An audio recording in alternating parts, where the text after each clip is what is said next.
Mga ka-K5, patay ang driver sang motorsiklo nga Rosie matapos yang nakabunggo sa isaman ka pribado nga salakyan diriya sa may dalan nga sakop sang barangay Sigangaw sa Banwa sang Zaraga pasado alas 10 sang gabi Enero 4 sining nga tuig 2025. Sa interview sang K5 News FM Iloilo kay Police Staff Sergeant Rafi Gonzales, investigator on case ang Zaraga Municipal Police Station, ginpahayag sini nga ginkilala ang biktima nga si Giovanni Alvado Abogade, 31 anyos, residente sa barangay Pasil, New Lucena, samtang ang driver sang Honda Civic Sedan amo naman si Rodney Oscares Jr., 31 anyos, residente sa barangay Cansilayan, Dumangas. Kag base sa ilang investigation mga ka-K5 nga ining si Oscares may ginponduhan nga isa ka motorsiklo nga nauna mga ka-K5 no nga nakaslide diri sa nasambitan niya nga dalan kay bangod nga madanlog dalaya sang pagbubo sang ulan sang nasambitan nga inoras mga ka-K5. Kag sang pagpanaog ni Oscares sa iya nga salakyan,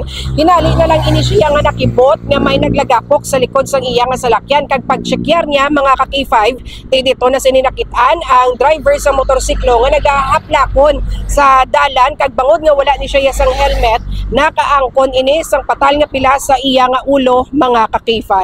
Suno pa kay Gonzales nga lunsay pareho ang dalan nga ginapusoy sang duha ka motorsiklo kag auto nga gikan ng direksyon sa Banga Bante kag padulong sa proper sa Zaraga. Samtang temporaryo naman nga ginhold sa police station si Oscares para sa nagakaigo nga disposisyon kag gin-impound ang iya nga auto. Live diri sa Banwa sa Zaraga ini si K5 Karen Badilla para sa Kampiyon nga Balita, Serbisyo Publiko kag Kalingawan sa Iloilo. K5 News FM.